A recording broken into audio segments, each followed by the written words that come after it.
Hi everybody, Viana here from maplewoodroad.com. Now that we've learned the basic stitches in crochet, we're going to move on to our first project.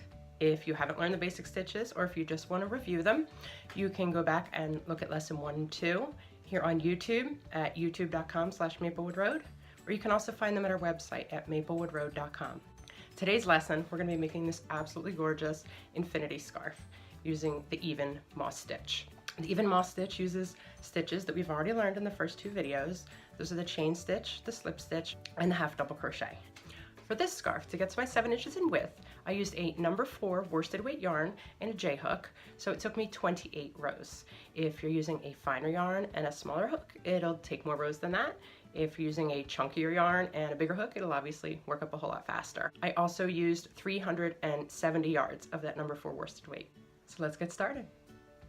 The first thing you're going to want to do is you're going to want to make 200 chain stitches. Once we've done that, we're going to do a slip stitch into our second chain, which will be this one right here.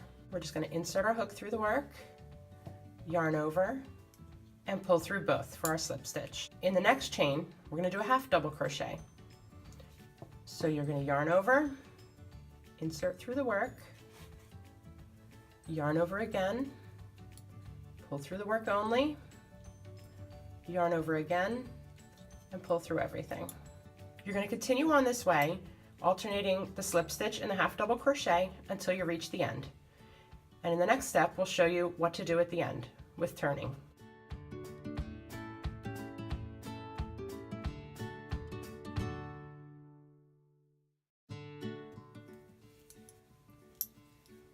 So now we finished our first row.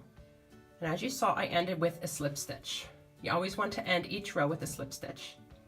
So the next step for turning and going to the next row is you're going to do 1 chain stitch and flip your work.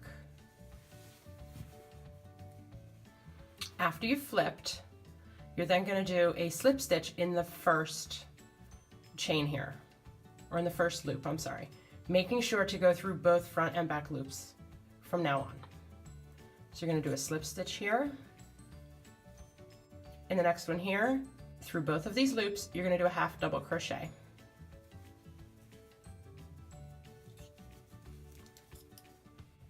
Again, you're going to continue alternating these stitches all the way across, and at the end of each, turning in the same way, doing 1 chain, turning your work, and then slip stitching into the first stitch. You're going to continue doing this until you have enough rows so that your work is approximately 7 inches across. So now that we've gotten further along in our work, you can start to see the pattern starting to emerge on our scarf. You can see the different levels, the highs and lows of the yarn, this almost like a cross stitch here that's really beautiful. It really gives it a lot of texture. So you're just going to keep on going like you are, like I said, until you get about 7 inches across.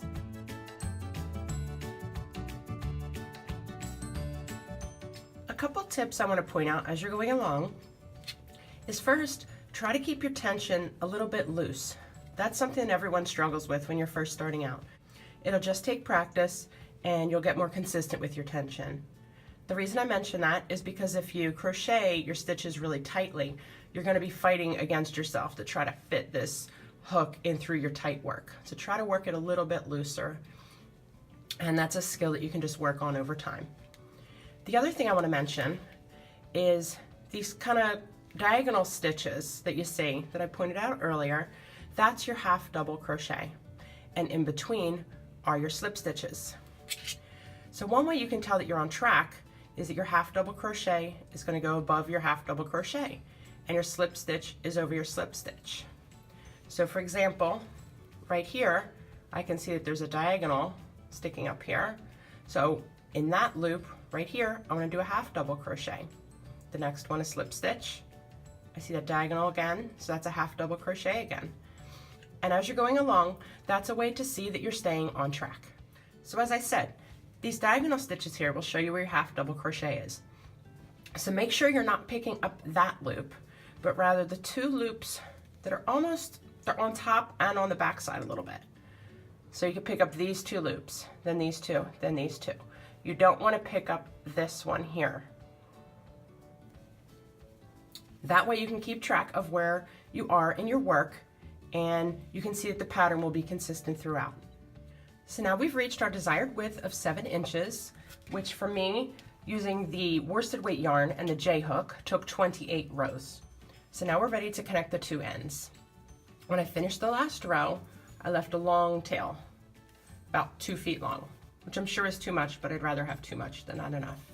So I'm using a yarn needle here, which is like a regular needle, but it's just a little bit wider and it has a wider eye, so your yarn can fit through. So I'm just going to take the 2 ends and I'm going to sew them together.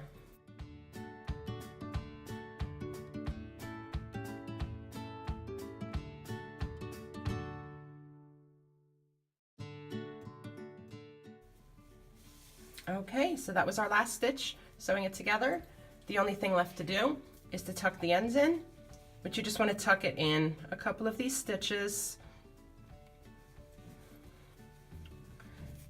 And then I always like to go backwards also, just to really seal it in so it doesn't come undone.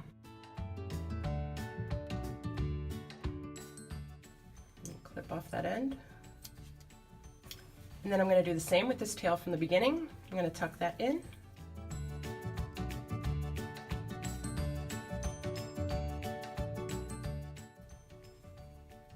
Cut it off at the end. And that's it. So now you can see the full length of the scarf. I'll show some pictures at the end that it can wrap around twice as an infinity scarf.